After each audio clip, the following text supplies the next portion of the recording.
Assalamualaikum warahmatullahi wabarakatuh.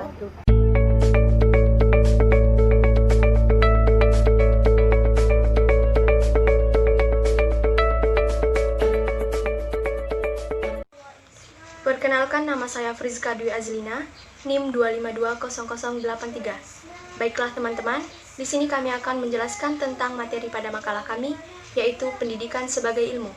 Dan saya akan menjelaskan tentang poin pertama, yaitu definisi ilmu pendidikan. Ilmu pendidikan merupakan dua kata yang digabung, yaitu ilmu dan pendidikan. Di mana ilmu yaitu pengetahuan, dan dalam arti luas, ilmu adalah pengetahuan sistematis yang mampu menghasilkan prediksi. Secara umum, pengertian ilmu sangat beragam, tergantung sudut pandang orang masing-masing. Sementara pendidikan yaitu pembelajaran, pengetahuan, keterampilan, dan kebiasaan sekelompok orang yang turun dari satu generasi ke generasi berikutnya melalui pengajaran dan pelatihan. Pendidikan ini sering terjadi di bawah bimbingan orang lain, seperti guru, orang tua, dan lain sebagainya. Namun, pendidikan juga dapat terjadi secara otodidak. Jadi, ilmu pendidikan adalah ilmu yang mempelajari serta memproses pengubahan sikap dan tingkah laku seseorang atau sekelompok orang dalam upaya mendewasakan diri manusia melalui pengajaran dan pelatihan. Maka dapat disimpulkan bahwa ilmu pendidikan itu berupa pengetahuan yang sistematis, yang memang konsen terhadap pembentukan manusia, yang terkait hubungannya dengan alam, hubungannya dengan manusia, dan hubungannya dengan aktivitas manusia lainnya. Jadi esensinya adalah bagaimana interaksi antar manusia itu. Karena pada hakikatnya ilmu pendidikan hanya dapat diimplementasikan kepada manusia yang menjadi subjek dan objek dari pendidikan tersebut. Terima kasih. Mungkin hanya itu yang dapat saya sampaikan. Materi selanjutnya akan disampaikan oleh rekan saya, Silvi Kurnia Putri.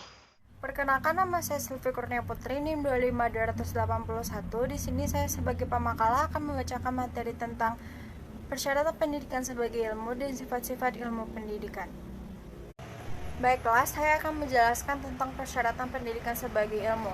Ilmu adalah suatu pengetahuan yang disusun secara kritis, metodis, dan sistematis yang berasal dari observasi, studi, dan eksperimen untuk menentukan hak dan prinsip-prinsip yang dipelajari. Suatu kawasan studi dapat dikatakan sebagai suatu disiplin ilmu bila memiliki 3 syarat. Yang pertama, memiliki objek studi, yang kedua memiliki sistematika, dan yang ketiga memiliki metode. Yang pertama adalah memiliki objek studi. Objek studi terdiri dari dua, yaitu objek material pendidikan dan objek formal pendidikan. Objek material pendidikan di sini adalah perilaku manusia yang dilihat dari segi pendidikan dan segi-segi lainnya seperti segi psikologis, sosiologis, dan antropologis. Sedangkan objek formal pendidikan adalah semua fenomena yang menyangkut pendidikan dengan upaya untuk memanusiakan manusia agar menjadi benar-benar manusia. Yang kedua adalah sistematik. Secara teoretik, sistematik dapat dibedakan dari dua tinjauan. Yang pertama adalah pendidikan sebagai gejala. Dapat dianalisis dari proses dan situasi pendidikan yang adanya komponen-komponen pendidikan yang saling berinteraksi. Yang kedua, pendidikan sebagai upaya sadar untuk mengembangkan kepribadian dan kemampuan manusia. Yang ketiga adalah memiliki metode. Ada 6 metode yang digunakan dalam ilmu pendidikan, yaitu yang pertama, normatif, yang kedua, eksplanatori, yang ketiga, teknologis, yang keempat, deskriptif, yang kelima, hermeneutis, dan yang keenam adalah analisis kritis.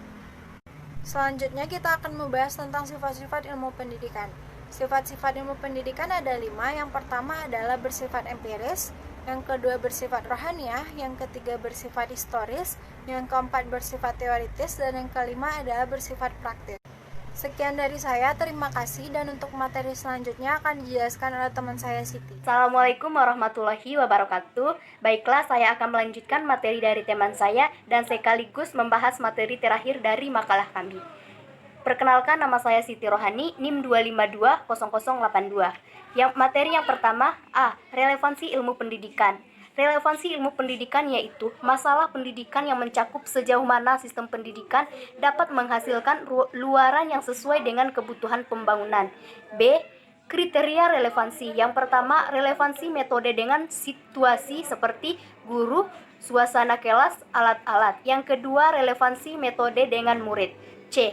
Faktor penyebab tidak relevannya pendidikan. Yang pertama, proses belajar yang belum mampu menciptakan proses belajar yang berkualitas. Yang kedua, sarana dan prasarana pendidikan. Yang ketiga, masalah pendidikan dan kualitas manajemen pendidikan. D. Dampak dari tidak relevannya pendidikan. Yang pertama, jumlah angka pengangguran semakin meningkat. E. Analisis masalah relevansi pendidikan mencakup sejauh mana sistem pendidikan dapat menghasilkan luaran yang sesuai dengan kebutuhan pembangunan. Materi yang kedua, pengembangan pendidikan adalah usaha dasar dan tercantum untuk mewujudkan suasana belajar agar peserta aktif mengembangkan potensinya. Yang kedua, faktor pengembangan pendidikan. Yang pertama, belajar untuk mengetahui. Yang kedua, belajar untuk melakukan sesuatu. Yang ketiga, belajar untuk menjadi seseorang. Dan yang keempat, belajar menjadi kehidupan. Belajar untuk menjadi kehidupan. Yang ketiga, ciri-ciri pengembangan pendidikan. Yang pertama, menggunakan multitalenta. Yang kedua, terpadu dan berkesinambungan. Baiklah, sampai disinilah materi yang dapat kami sampaikan. Assalamualaikum warahmatullahi wabarakatuh.